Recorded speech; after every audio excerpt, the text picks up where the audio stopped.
మహాగణుడును మహోన్నతుడును పరిశుద్ధుడును నిత్య నివాసి అయిన యేసుక్రీస్తు పరిశుద్ధ నామమున ఈ ఉదయకాల శుభములు మీకు తెలియజేస్తున్నాను. ఇది నా దేవుని యొక్క వాక్య ధ్యానము. యేసుక్రీస్తు ప్రభువుల వారికి ఉన్నటువంటి మరొక పేరు విమర్శించువాడు. మొదటి కొరింథీ పత్రిక 4వ అధ్యాయము 4వ వచనాన్ని చూస్తే, నన్ను విమర్శించువాడు ప్రభువే అంటాడు అపోస్తలుడైనటువంటి పౌలు. ప్రియులారా, ఇక్కడ విమర్శ అనగా పరిశోధించుట, పరీక్షించుట, పరిశీలన చేయుట అనేటువంటి పదాలను మాడచ్చు. అవును, ప్రభువే మనల్ని పరిశోధించేవాడు, ప్రభువే మనల్ని పరీక్షించేటువంటి వాడు, ప్రభువే మనల్ని పరిశీలన చేసేటువంటి వాడు. ఆయనకు మాత్రమే పరిశీలన చేసి మెచ్చుకునేటువంటి లేదా గద్దించేటువంటి అధికారం కలిగినటువంటి వాడిగా ప్రభు ఉంటున్నాడు. ఎందుకని ప్రభువు విమర్శిస్తాడు మన యొక్క జీవితాలను బట్టి మనల్ని అని కనుక ఆలోచన చేస్తే, 2వ కొరింథీ పత్రిక 5వ అధ్యాయము 9వ వచనాన్ని కూడా గమనిస్తే, కావున దేహమందున్నను దేహమును విడిచినను ఆయనకిష్టలమై ఉండాలి అని అంటాడు. కాబట్టి మనము దేహంతో ఈ లోకంలో ఉన్నా, లేదంటే దేహాన్ని విడిచి వెళ్ళిపోయినా మన జీవితము ప్రభుకి ఇష్టమైనటువంటి రీతిలో ఉండాలి అని అంటాడు.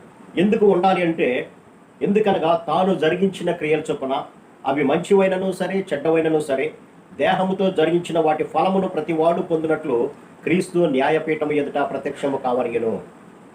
అవును ప్రియులారా, ఒకానొక సమయము రాబోచున్నది. ఆ సమయమున ఈ లోకంలో జీవించినటువంటి ప్రతి ఒక్కరు కూడా క్రీస్తు న్యాయపీఠము ఎదుట హాజరు కావాలి. ఆ న్యాయపీఠము ఎదుట హాజరైనప్పుడు ప్రభువు ఈ లోకంలో మనల్ని పరిశీలన చేసినప్పుడు అది మన యొక్క దేహముతో జరిగించినటువంటి వాటి క్రియల చొప్పున ప్రతిఫలం ఇవ్వడానికి ప్రభు యొక్క న్యాయపీఠం ఎదుట ప్రత్యక్షం కావాలి.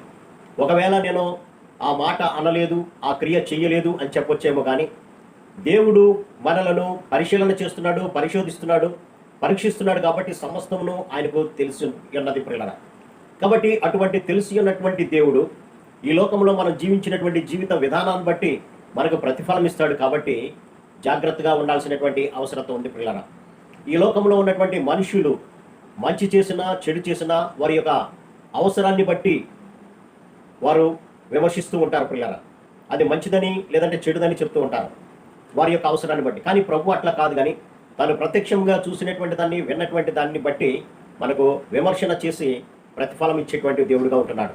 కాబట్టి దేవుని ఎదుట మన యొక్క జీవితాలను పరిశీలన చేసుకోవాల్సినటువంటి అవసరం ఉంది పిల్లరా. దావీదు భక్తుడు పాపం చేసినప్పుడు ఎవరు చూస్తారులే అని అనుకున్నాడు. కానీ సమస్తమును ఎరిగినటువంటి దేవుడు ఆకాశమందున్నాడు, నా యొక్క క్రియలన్నీ కూడా ఆయన గమనిస్తున్నాడు అనేటువంటి సత్యాన్ని మర్చిపోయాడు ఆనాటి కాలంలో. ఆ తర్వాత అంటున్నటువంటి మాట ఏంటంటే, 139వ కీర్తనలో 23-24 వచనాన్ని చూస్తే, దేవా నన్ను పరిశోధించి నా హృదయాన్ని తెలుసుకోను అని అంటాడు. కాబట్టి మన హృదయంలో ఉన్నటువంటి ఆలోచనలను బట్టి ప్రభు విమర్శకు మన గురవుతూ ఉంటాం ప్రియులారా. మన ఆలోచన మంచిగా ఉంటే ప్రభు బలా నమ్మకమైన వాడు అంటాడు, లేదా నా హృదయానుసారుడు అంటాడు.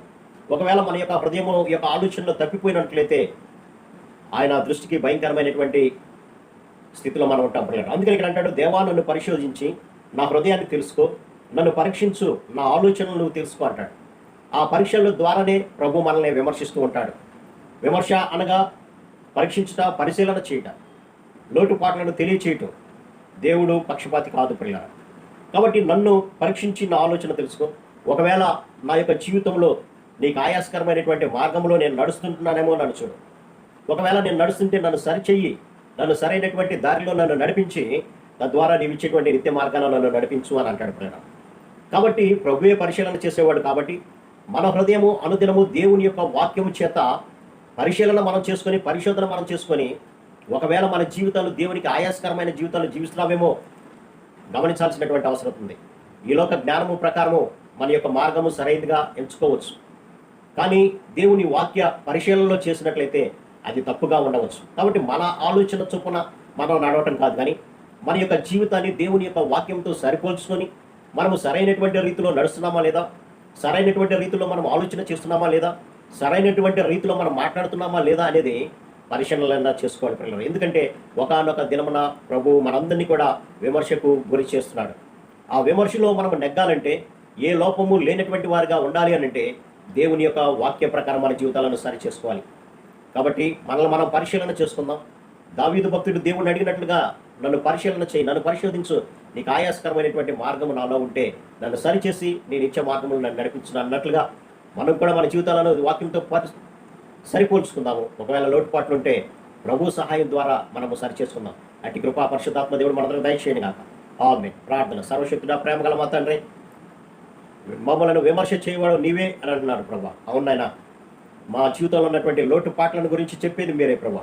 ఆ లోటుపాట్లు మా బ్రతికి ఉండగానే సరి చేసుకొని మీకు ఇష్టమైనటువంటి మార్గంలో మేము నడుస్తూ నాయన, ఇదిగోనైనా మీరు ఇచ్చేటువంటి నిత్య రాజ్యంలో చేరే భాగ్యం ప్రతి బిడ్డకు దయచేయమని యేసు నామమున అడిగి వేడుకొంచున్నాం తండ్రి. ఆమేన్. God bless you.